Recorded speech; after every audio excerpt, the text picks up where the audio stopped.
Hello, everyone. Of course, this week we're talking about health literacy. The materials opened up. This is a little unique in regards to a module that you're reviewing. You're not going to have a lecture by me because there's this awesome TED Talk that I want you to take a look at.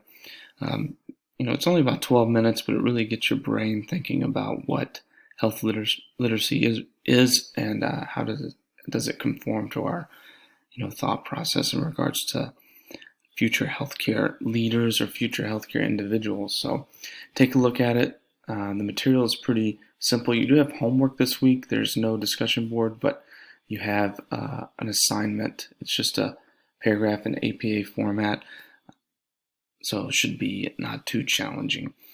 Here in the future, you're going to have a final exam, so I'll be issuing a review for that final exam coming up. So keep that in mind, I would say in the next week or two. That way you're ready to go. But overall, if you need anything, please reach out. Happy to help in any way I can, and I appreciate all the hard work. Thanks so much.